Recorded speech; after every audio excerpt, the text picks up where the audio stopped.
5 राज्यों में से 3 राज्यों मध्य प्रदेश, छत्तीसगढ़ और राजस्थान में सत्ता की सीढ़ी SC/ST मतदाता हैं। तीनों ही राज्यों में जीत हासिल करने के लिए बीजेपी को इन वर्गों की वोट चाहिए और इसके लिए सुरक्षित सीटों का तिलिस्म भी तोड़ना होगा।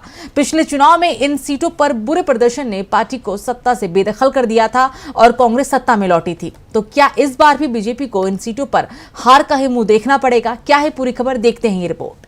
3 राज्यों मध्य प्रदेश, छत्तीसगढ़ और राजस्थान में विधानसभा चुनाव की कुल 520 सीटें हैं। इनमें से करीब 35% यानी कि 180 सीटें SC/ST उम्मीदवारों के लिए सुरक्षित हैं। बीते विधानसभा चुनाव में बीजेपी इनमें से 1/3 से भी कम सीटों पर जीत हासिल कर पाई थी। साल 2013 के चुनाव में सुरक्षित सीटें ही बीजेपी की ताकत थी, लेकिन 2018 के चुनाव में MP में बीजेपी को सुरक्षित सीटों पर बुरे प्रदर्शन की कीमत सत्ता गंवाकर चुकानी पड़ी थी। राज्य में सुरक्षित सीटों की संख्या 82 है। बीजेपी को इनमें से महज 25 सीटें मिली थी, जबकि 2013 के चुनाव में पार्टी को 53 सीटें मिली थी। कांग्रेस को 2013 की तुलना में 28 सीटों का फायदा हुआ था। पार्टी को 82 में से 40 सीटों पर जीत हासिल हुई थी। बीजेपी की जीती हुई सीटों की संख्या बीते चुनाव के मुकाबले करीब आधी रह गई थी, जबकि कांग्रेस की जीती सीटों की संख्या 12 से बढ़कर 40 हो गई थी। बीजेपी को 2013 के चुनाव के मुकाबले 2018 में सुरक्षित सीटों के मामले में छत्तीसगढ़ में बड़ा झटका लगा था। राज्य में SC और ST सुरक्षित सीटों की संख्या 39 है।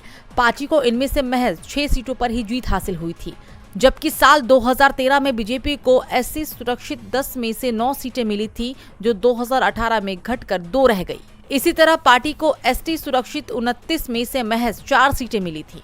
सुरक्षित सीटों पर बुरे प्रदर्शन के कारण कांग्रेस को राज्य में 3/4 बहुमत हासिल हुआ। राजस्थान में ST सुरक्षित 25 और SC सुरक्षित 34 सीटें हैं। साल 2013 के चुनाव में बीजेपी ने SC सुरक्षित 34 में से 32 सीटें जीतकर सरकार बनाई थी। हालांकि बीते चुनाव में ये संख्या घटकर 11 हो गई। वहीं कांग्रेस, जिसे 2013 में एक भी सीट पर जीत नहीं मिली थी, उसने 2018 में 21 सीटों पर जीत दर्ज की।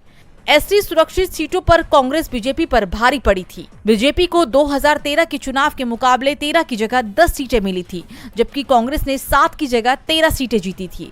इस चुनाव में इन सुरक्षित सीटों में एक बार फिर कांग्रेस बढ़त बनाती हुई नजर आ रही है। वहीं बीजेपी बेदम है।